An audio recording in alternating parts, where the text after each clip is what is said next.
Halo, berjumpa lagi dengan saya Dewa Gede Sumantri di Info Hukum, dan kali ini saya ingin membahas tentang berita yang sedang viral di media sosial, terutama di Twitter, terkait unggahan dari Menteri Pemuda dan Olahraga yaitu Roy Suryo yang membahas tentang stupa ataupun Candi Borobudur yang digunakan meme oleh netizen, sehingga sempat beberapa waktu yang lalu dilaporkan oleh organisasi umat Buddha karena beliau telah bisa dibilang menyakiti hati para umat-umat yang beragama Buddha. Nah, tapi di sini yang ingin saya bahas bukan masalah Roy Suryo bersalah atau tidak bersalah. Di sini yang saya ingin bahas adalah terkait tentang unggahan. Apakah bisa seorang yang membagikan unggahan orang lain ataupun merepost unggahan orang lain itu bisa dikenakan pidana? Nah, di sini yang saya akan bahas tentang hal tersebut ya. Jadi saya tidak akan membahas tentang Roy Suryonya itu sendiri, karena Roy Suryonya juga sudah memberikan klarifikasi bahwa beliau juga sudah meminta maaf dan sudah men-take down cuitan beliau itu sendiri. Nah, terkait nanti beliau diputus bersalah atau tidak, itu pihak kepolisian atau pihak yang berwenang nanti yang akan memutuskan. Dalam Undang-Undang Informasi dan Transaksi Elektronik yang sudah dirubah menjadi Undang-Undang Nomor 19 Tahun 2016, memang di sana sudah sangat jelas sekali dituliskan bahwa ada sanksi pidana bagi orang yang mengunggah atau mentransmisikan atau mempublikasikan hal-hal yang berbau sara. Nah, di mana peraturan-peraturan yang tertulis dalam Undang-Undang ITE tersebut tidak hanya si pengedit foto ataupun si pengunggah foto tersebut, tapi juga orang yang membantu untuk mempublikasikannya atau menyebarluaskan berita tersebut. Di dalam Undang-Undang Informasi dan Transaksi Elektronik ini ada 3 jenis konten hoax yang dapat dipidana dengan ancaman pidana yaitu 4 tahun hingga 6 tahun penjara dengan denda 750 juta rupiah hingga 1 miliar rupiah.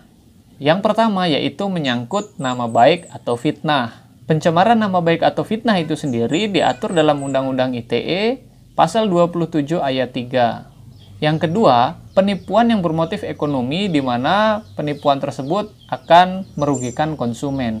Nah, di situ juga dalam Undang-Undang ITE diatur dalam pasal 28 ayat 1. Postingan yang bersifat provokasi atau yang berunsur sara itu juga diatur dalam pasal 28 ayat 2 dalam Undang-Undang Informasi dan Transaksi Elektronik.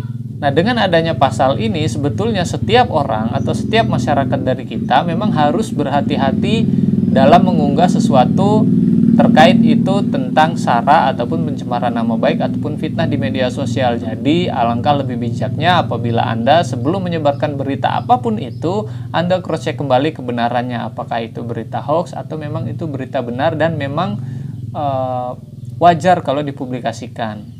Nah, kenapa seperti itu? Ya karena itu tadi.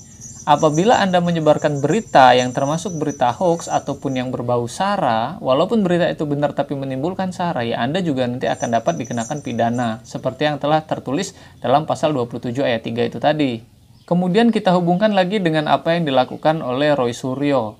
Apakah Roy Suryo termasuk melanggar dari Undang-Undang ITE? Kalau menurut saya pribadi, ya memang jelas, karena Roy Suryo di situ walaupun bukan sebagai pembuat meme dari foto Borobudur dan foto stupa yang ada di Borobudur tersebut, tapi Roy Suryo sebagai influencer dengan pengikut yang jumlahnya juga tidak sedikit, beliau termasuk salah satu orang yang menyebarkan foto tersebut. Jadi mau tidak mau Roy Suryo juga sudah melanggar Undang-Undang ITE yang diatur oleh negara Republik Indonesia. Jadi memang tidak ada salahnya juga ketika ada orang yang merasa tersinggung atau merasa tidak nyaman dengan cuitan Roy Suryo melaporkan ke pihak kepolisian.